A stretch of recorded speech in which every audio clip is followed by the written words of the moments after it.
നമസ്കാരം സുഹൃത്തുക്കളെ. അതായത് ഇപ്പം നമ്മുടെ ഇവരൊന്നും ഇതിനെക്കുറിച്ച് പ്രതികരിക്കുന്നില്ല.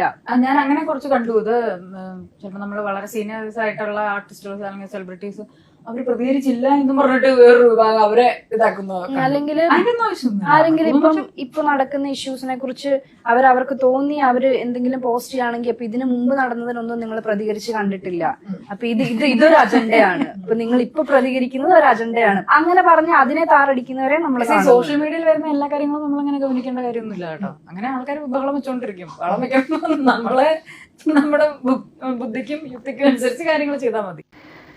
സിനിമാ രംഗത്ത് തൊഴിലെടുക്കുന്ന ഏതാനും അഭിനയ തൊഴിലാളികൾ തങ്ങളുടെ പുതിയ സിനിമ റിലീസാവുന്ന സമയത്ത് അത് എല്ലാവരും കാണണം എന്നൊക്കെ പറഞ്ഞ് അഭ്യർത്ഥിക്കാൻ വേണ്ടി നടത്തിയ പെയ്ഡ് പ്രൊമോഷൻ്റെ ഭാഗമായി വന്നിരുന്ന് തള്ളിമറിച്ചതിൻ്റെ കൂട്ടത്തിൽ പറഞ്ഞ അഭിപ്രായ പ്രകടനമാണ് നമ്മളിപ്പോൾ കേട്ടത്.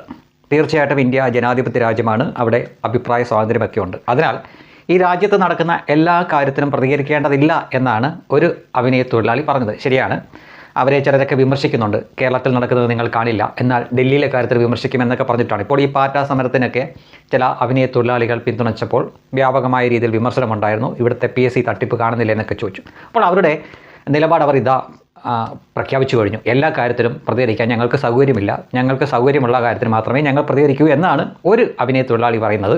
ഇത് നമുക്ക് ബാധകമാണ്. ആരുടെ സിനിമ കാണണം, ആരുടെ സിനിമ കാണണ്ട, ഏത് സിനിമ കാണണം, ഏത് സിനിമ കാണണ്ട എന്നൊക്കെ തീരുമാനിക്കാനും നമുക്ക് നമ്മുടേതായിട്ടുള്ള സ്വാതന്ത്ര്യമുണ്ട്. അത് നമ്മൾ ശരിയായ രീതിയിൽ വിനിയോഗിച്ചു തുടങ്ങിയിട്ടുണ്ട്. ചില നടന്മാർക്കും ചില സംവിധായകർക്കും ചില നിർമ്മാതാക്കൾക്കുമൊക്കെ അത് ഇതിനകം തന്നെ മനസ്സിലായിട്ടുണ്ട്.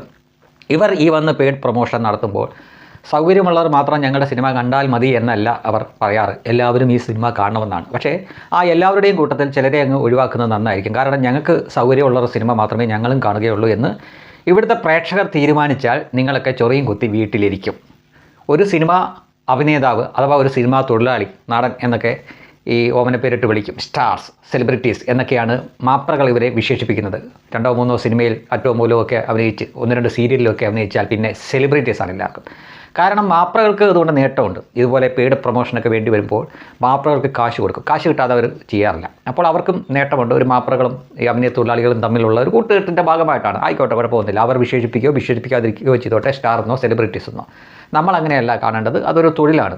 അഭിനയം, സിനിമ ഒരു വ്യവസായമാണ്. അതിൽ പങ്കെടുക്കുന്നവരെല്ലാം തൊഴിൽ തന്നെയാണ് ചെയ്യുന്നത്. അപ്പോൾ ആ രീതിയിൽ തന്നെ സാധാരണപ്പെട്ടവർ കണ്ടാൽ മതി. നമുക്ക് സൗകര്യം ഉണ്ടെങ്കിൽ മാത്രം ഇവരുടെ സിനിമ കണ്ടാൽ മതി.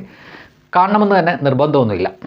അപ്പോൾ ആ രീതിയിൽ തന്നെ കണ്ടാൽ മതി. അപ്പോൾ ഒരാൾക്കുള്ള മറുപടിയായി എന്ന് നമുക്ക് വിശ്വസിക്കാം. ഇനി മറ്റൊരാൾ പറഞ്ഞതാണ് എനിക്ക് വളരെയേറെ ഇഷ്ടപ്പെട്ടത്. അയാൾ പറയുന്നത് സോഷ്യൽ മീഡിയയിൽ നടക്കുന്ന കാര്യങ്ങളൊന്നും ശ്രദ്ധിക്കേണ്ട കാര്യമില്ല എന്നാണ് ആ തൊഴിലാളി പറഞ്ഞത്. കൃഷ്ണപ്രഭ എന്നാണ് തോന്നുന്നത് അവരുടെ പേര്. പക്ഷേ ഏറ്റവും രസകരമായിട്ടുള്ള കാര്യം അവരുടെ സോഷ്യൽ മീഡിയ, ഞാൻ ഇത് കണ്ടതിന് ശേഷം അവരുടെ സോഷ്യൽ മീഡിയ കയറി നോക്കിയപ്പോൾ അവർ ഇങ്ങനെ നിൽക്കുന്നത് പല ഡാൻസ് മുദ്രയാണെന്നാണ് പറയുന്നത്. അപ്പം അത്തരം കാഴ്ചകളൊക്കെയാണ് അവിടെ നിറയെ കാണുന്നത്. പിന്നെ മുൻ വിദ്യാഭ്യാസ മന്ത്രിയായിരുന്ന ധർമ്മേന്ദ്ര പ്രധാൻ രാജിവെച്ച വാർത്തയും അവർ പങ്കുവച്ചിട്ടുണ്ട്. അപ്പോൾ സോഷ്യൽ മീഡിയയിൽ നടക്കുന്ന കാര്യങ്ങളൊന്നും ശ്രദ്ധിക്കേണ്ട കാര്യമില്ല എന്ന് പറഞ്ഞ വ്യക്തിയാണ് ഇതെല്ലാം ചെയ്തു വെച്ചിരിക്കുന്നത് എന്ന് കൂടി ഓർക്കുക. ഇനി ഇവർ ഏത് സിനിമയ്ക്ക് വേണ്ടിയിട്ടാണോ ഈ പെയ്ഡ് പ്രൊമോഷൻ്റെ ഭാഗമായിട്ട് വന്ന് നിന്ന് തള്ളിമറിച്ചത്, ആ സിനിമ ഇപ്പോൾ കാണാൻ അവരുടെ നിർഭാഗ്യവശാൽ പാറ്റകൾ മാത്രമേ ഉള്ളൂ, സീറ്റിൽ ജനങ്ങളില്ല. അതായത് ആ സിനിമ പരാജയപ്പെട്ടു എന്നാണ് അർത്ഥം. അപ്പോൾ ഇനിയെങ്കിലും മനസ്സിലാക്കുക, നിങ്ങൾക്ക് മാത്രമല്ല അഭിപ്രായ സ്വാതന്ത്ര്യം. നിങ്ങൾക്ക് തോന്നുന്ന കാര്യത്തിൽ മാത്രമേ നിങ്ങൾ പ്രതികരിക്കൂ എന്നാണ് നിങ്ങളുടെ നിലവിലെ നിലപാടും. ഇനി തുടർന്നും എങ്കിൽ ജനങ്ങളും അങ്ങനെ തന്നെ ആ നിലപാട് തുടരാനാണ് സാധ്യത. അവർക്ക് സൗകര്യം ഉണ്ടെങ്കിൽ മാത്രമേ ഇതുപോലുള്ളവരുടെ സിനിമയെ കാണൂ. തുടർന്നങ്ങോട്ട് ഇവരുടെ മാത്രമല്ല, ഇപ്പോൾ ഞാൻ വ്യക്തിപരമായിട്ട് പറയുകയാണെങ്കിൽ ഞാൻ കഴിഞ്ഞ കുറച്ച് വർഷങ്ങളായിട്ട് ഓണത്തിന് ഞാനും എൻ്റെ കുടുംബവും തിയേറ്ററിൽ പോയി സിനിമ കാണാറില്ല. കുറേ കാലം കാണുമായിരുന്നു, ഇപ്പം കാണാറില്ല.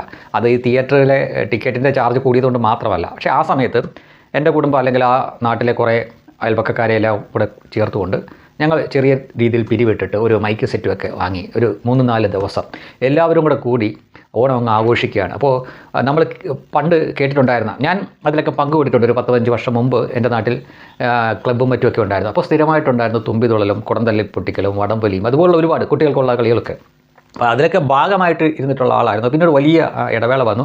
അതിനുശേഷം ഒരു 3-4 വർഷത്തിന് മുമ്പ് ഇത് തുറന്നപ്പോൾ തുടക്കത്തിലൊരു സങ്കോചവും മറ്റുമൊക്കെ ഉണ്ടായിരുന്നു, ഇത് മറന്നുപോയ പോലെ. പക്ഷേ വളരെ പെട്ടെന്ന് 2-ാം വർഷമായപ്പോൾ അടുത്ത വർഷമായപ്പോഴേക്കും ഇതിൻ്റെ ജനപങ്കാളിത്തം കൂടി വന്നു. ഇന്നിപ്പോൾ തുമ്പി തുള്ളാനും ഈ കുടന്തള്ളി പൊട്ടിക്കാനും ഒക്കെ ആളുകൾ ഇടിയാണ്, രാവെന്നോ പകലെന്നോ ഇല്ലാതെ. അപ്പോൾ ഇത് മാനസികമായിട്ട് മാത്രമല്ല നമ്മുടെ ശാരീരികമായിട്ടും നമ്മുടെ ആരോഗ്യത്തെ ഇത് ബൂസ്റ്റ് ചെയ്യുന്നുണ്ട്. കാരണം ഒരു വർഷത്തിൽ ചിലപ്പോൾ നമുക്ക് കിട്ടുന്ന 3-4 ദിവസമായിരിക്കും ഇതുപോലെ പാടത്തും പറമ്പിലുമൊക്കെ ഓടി നടന്ന് നമ്മളൊന്ന് വിയർത്ത് ഉല്ലസിച്ച് എല്ലാവരും കൂടി അതൊരു വൈബാണ്. അപ്പോൾ ഇതിൽ ശരിക്കും പറഞ്ഞു കഴിഞ്ഞാൽ ഓണം വരാൻ വേണ്ടി ഇപ്പോൾ ഞങ്ങൾ കാത്തിരിക്കുകയാണ്. ഇപ്പോൾ ഓണത്തിന് ഇനിയും ദിവസങ്ങളുണ്ടെങ്കിൽ ഞങ്ങൾ ഇതിനൊക്കെ തന്നെ സംസാരിച്ച് കഴിഞ്ഞു. നമുക്ക് കഴിഞ്ഞ തവണത്തെ ചെയ്യേണ്ടേ, അതിൽ മികച്ച രീതിയിൽ ചെയ്യേണ്ടേ.